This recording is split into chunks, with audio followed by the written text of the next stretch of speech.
What's up, world? I'm Cameron McKinney, and this is Pop Culture Spotlight, a podcast about the movie All of Us Strangers. Here's a quick synopsis. Adam, a screenwriter, begins a relationship with Harry, a man in his building, while at the same time being confronted by his past. The film stars Andrew Scott, Paul Mescal, Claire Foy, and Jamie Bell. Standout performances. I first saw Andrew Scott in the hit BBC show Sherlock with Benedict Cumberbatch, where he played the villainous Moriarty. And you could tell there you were watching a special performer. I'm not using hyperbole when I say it's one of the best villain performances of all time. In the years since, he's of course played the hot priest in Fleabag and had supporting roles in 1917 and Catherine Called Birdie. In All of Us Strangers, Scott plays Adam, a man who's never moved on from a tragic event in his life. And I've always thought one of the hardest things to do to portray on screen is loneliness, and Scott does so brilliantly in this movie. Only the best actors can do that. Think about Joaquin Phoenix in the movie Her. Scott next has a role in the movie Back in Action with Jamie Foxx and Cameron Diaz, in her first movie since 2015, and he's the lead of Ripley, a TV series based on the novel The Talented Mr. Ripley, co-starring Johnny Flynn and Dakota Fanning. I'm intrigued by this series because the movie starring Matt Damon, Jude Law, and Gwyneth Paltrow is a masterpiece. I do have faith in Scott playing Tom Ripley. For me personally, the most special thing about watching Paul Mescal as an actor is his ability to emote while being subtle. He changes his voice a bit for his role as Harry in this movie, but there's a real calmness he brings to his work. You see the normal people and After Sun. What I liked about his performance in All of Us Strangers is that it is a supporting role. I do think it's important for big time actors to be both leading men and to have supporting roles in movies. There's also a lot of mystery to his character in this movie that I think Mescal plays perfectly well. Mescal has proven himself to be one of the best young actors working today. He's been nominated for an Emmy and an Oscar. His next project is a test in him being a movie star. It's Ridley Scott's Gladiator 2, and while their acting styles could not be any more different, I do see a similarity between Gladiator's original star Russell Crowe and Mescal. Crowe, before Gladiator, had made a name for himself with the movies LA Confidential and The Insider, which got Crowe an Oscar nomination, and his next movie, Gladiator, solidified him as a massive star. Mescal has an Oscar nomination and hopes that Gladiator 2 does the same for him. I mean, what a story it would be if, like Russell, Paul Mescal wins an Oscar for Gladiator 2. It's my most anticipated film of the year, and there was talks this week about how much over budget that movie is. I mean, Ridley Scott is at a point in his career where he is putting a lot of time and energy into these movies, and I really hope he makes a hit with Gladiator 2. I think it would be a great last perfect movie for Ridley Scott. I really hope that Gladiator 2 is as good as I think it's going to be, because what a letdown that would be. I mean, that movie has Paul Mescal, it has Pedro Pascal, it has Denzel Washington.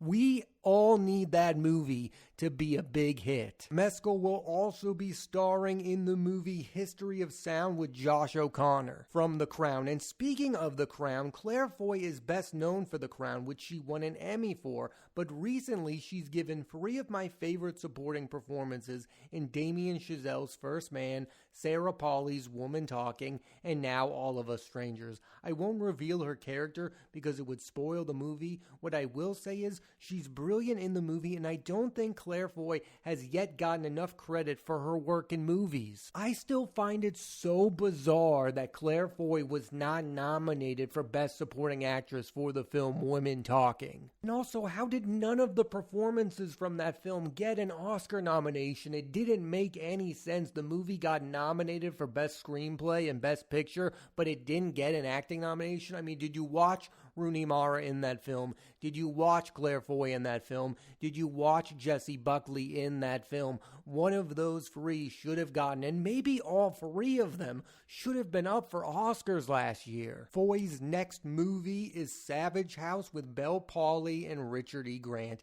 Jamie Bell is an actor who's had a really interesting career. He started as a child with Billy Elliot as the titular character. He's been in big movies that have worked, like Peter Jackson's Burton's King Kong and ones that didn't, Jumper and Fantastic Four. I was super impressed with Jamie Bell in Rocket Man. I thought he was the second best thing in that movie other than Taron Egerton. He played songwriter Bernie Taupin. Like Foy, I don't want to reveal Bell's role in this movie, All of Us Strangers, because I don't want to give it away. I will say he's playing someone so familiar to almost everyone. All of Us Strangers is one of those movies I don't want to talk about the specific details. What I will say is it is a film that really dives into grief and how that can impact someone's entire life. There is a fantastical element to the movie as well. In a way, it kind of reminded me of David Lowery's Ghost Story, a film that's somber and touching at the same time. I do want to talk about this movie's box office results a little bit. The movie made $14 million at the box office, and it's an independent movie.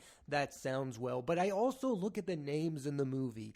Andrew Scott, he's a rising star. He's been in Sherlock. He's been in Fleabag.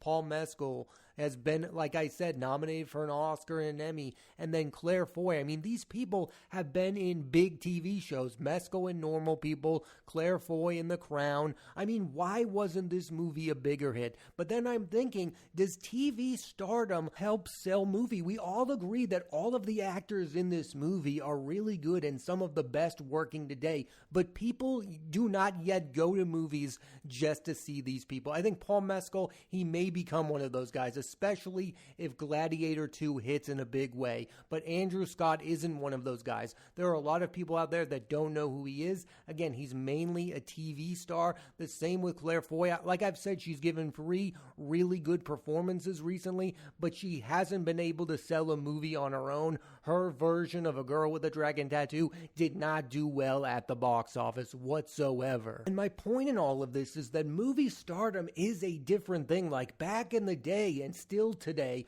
Brad Pitt and Tom Cruise are in a movie and it makes you want to go and drive to the movie theaters. These people, as good as they are, do not have that effect in movies, and there are very few people who do have that effect in movies. And my other point is, I'm just not sure that TV is creating movie stars. I look at Zendaya. Zendaya is the best part of that show, Euphoria, and her success in movies is basically due to the fact that she's in major blockbuster films like the Tom Holland Spider-Man movies and the Dune films. I'm really interested to see if Challengers, her tennis movie directed by Luca Guadagnino, is going to be a big hit. That is a test of her movie stardom. Sydney Sweeney is an interesting case because she's had Euphoria and she had The White Lotus, but now she has a hit movie in her hands with Anyone But You. That movie has made $200 million at the box office. She is a television star quietly making a name for herself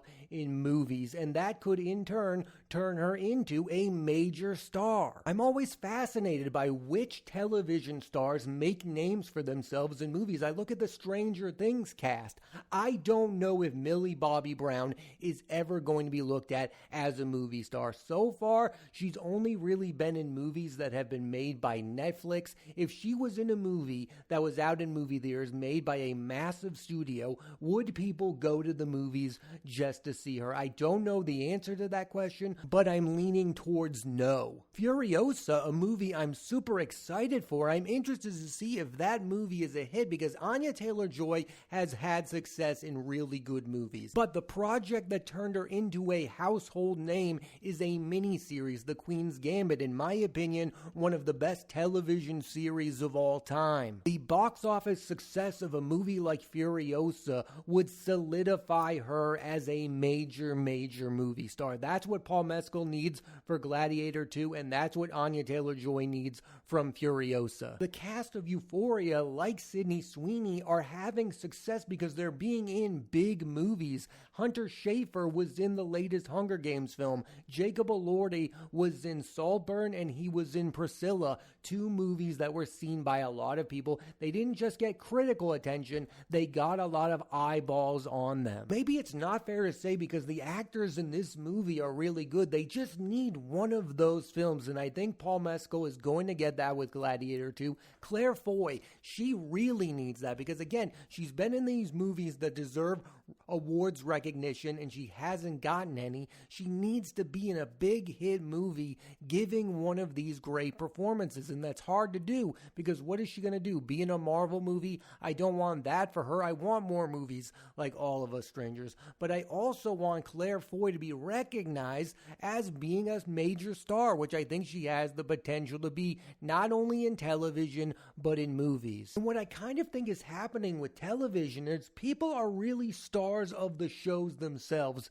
Back in the day, people were fans of the actors. You followed George Clooney from ER and watched him become a major star. You followed his entire career. So everything George Clooney did after ER was a big deal. That's not happening with actors anymore coming off of hit TV shows. It hasn't happened for Charlie Hunnam coming off of Sons of Anarchy. I think he's done really good work in movies that not a lot of people have seen. I think more people should see his movies. But my point is that instead of following his movie career, they're just asking him, when are you going to play Jax again? They are still stuck up on the TV show itself. The same with Aaron Paul in Breaking Bad. Has anyone followed Aaron Paul's career after Breaking Bad ended? No, and listen, he's done some good things and he's done some bad things. My point is these TV shows are not, for the most part, making people big stars. It's the movies themselves. Once these people go on to do movies,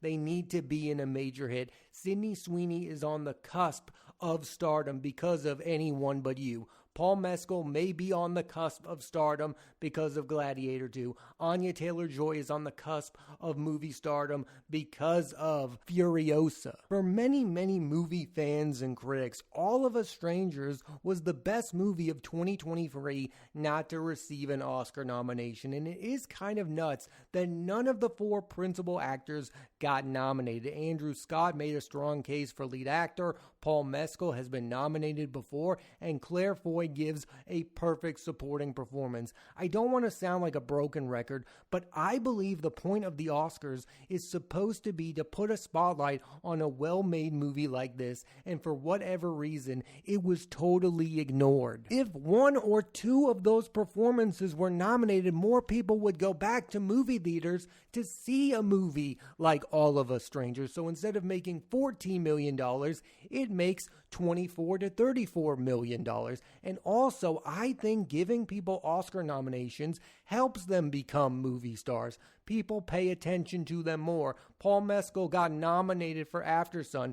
People saw the movie Aftersun, and then he got cast in Gladiator 2. I think an actor like Andrew Scott needs an Oscar nomination to become a bigger name. And to be fair to the Oscars, they're still picking smaller movies. American Fiction and Past Lives were both nominated for the Best Picture. They can't nominate every great indie movie out there because there are a lot of great indie movies. I just think that this movie deserved an Oscar-nominated performance. They're that good in this movie. Andrew Scott should have been in the conversation more for Best Leading Actor, and I think he should have gotten in there. And I also believe that Claire Foy should have been nominated for Best Supporting Actress because, again, she's given 3 Oscar-worthy performances at this point. It's time to give her an Oscar nomination. She is a really good actress, and it's time for the Academy and movie lovers to recognize that fact. But going back to the movie's fantastical elements I was talking about earlier, that could be a reason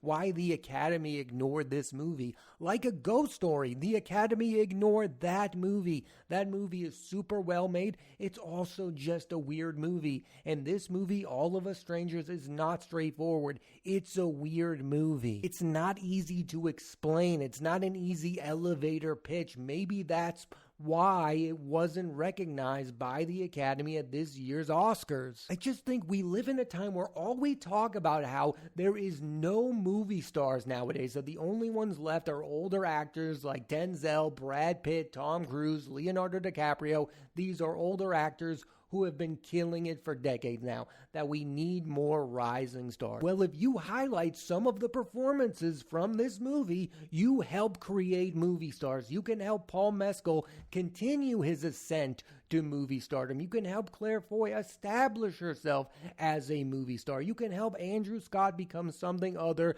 than the hot priest, and that's what 99% of people identify him as. They don't think of him in movies. Well, guess what? Giving him an Oscar nomination solidifies him as a movie actor as well as a television star. More people have seen the movie American Fiction and know the name Jeffrey Wright because that movie was nominated for Best Picture and that actor was nominated for Best Leading Actor. It's that easy sometimes. We don't have to complicate these things. It helps these smaller movies when they get recognition. So All of Us Strangers, at the very least, should have gotten a single Oscar nomination so people look at that and go, wow, maybe I should go check out this movie. Instead, this movie was impossible to find. I don't even want to get into that conversation. It was playing nowhere near me at movie theaters. I had to wait for this movie to come out on Hulu. Now, I would love to go to the movie theaters and see it, but I wasn't given that option. Now, guess what? I saw American Fiction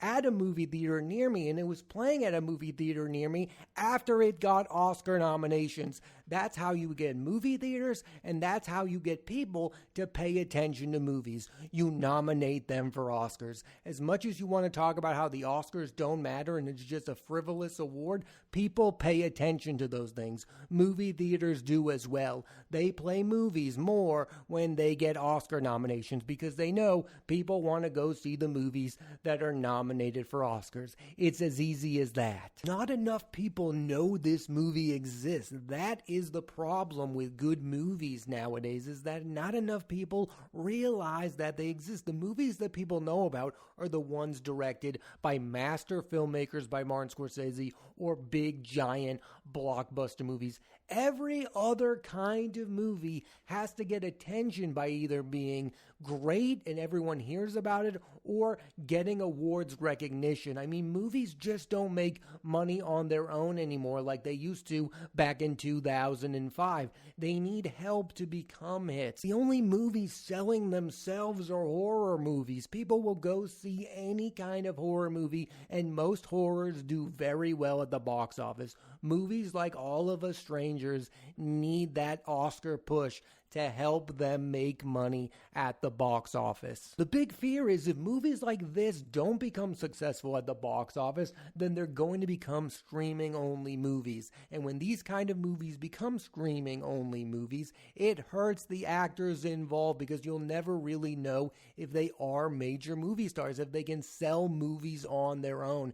Andrew Scott deserves to be in movies that are released in movie theaters, and so does Claire Foy. And for that to continue to happen, they need to be in movies that are hits. I don't know how much this movie, All of Us Strangers, cost, but $14 million at the box office is not a hit film. More people should have seen this movie, and more people should know about this movie. So I hope you listen to this podcast and go and seek out watching All of Us Strangers. It's now on Hulu, and I really hope this movie grows in stature over the years. The last thing I'll say about box office and movies like this, there seems to be no more middle ground. A movie is either a smash hit like Wonka and what Dune Part 2 is about to be, or Anyone But You. Those movies are hits. There's no denying a movie is a hit. Back in the day, you used to have modest hits. A movie would make $50 to $80 million at the box office. But nowadays, only one movie can dominate at the box office at one point in time, unless you're Oppenheimer and Barbie, and we may never see that ever again. There just isn't a real number 2 movie anymore. There is a number 1 king of the week. That movie's going to make a lot of money, and then everyone else out there is just kind of failing miserably. And it's kind of sad to see because there really can only be one king, one movie with the crown, and unfortunately, All of Us Strangers wasn't it. So it has been ignored mostly by everyone. And I think everyone thought that the movie's one saving grace was that it was going to be recognized by the Academy Awards, and sadly it wasn't. So where does that leave the movie? Well, it leaves it on Hulu, and you should definitely check it out. Thanks for listening to this edition of Pop Culture Spotlight. I'm Cameron McKinney, and there'll be a new episode of the podcast every Thursday on Apple Podcasts and Spotify. I highly recommend you watch the movie All of Us Strangers. Next week on the podcast, I'm talking about Ethan Coen's Drive Away Dolls, starring Margaret Qualley and Geraldine Viswanathan. So tune into that, and please rate, review, and subscribe.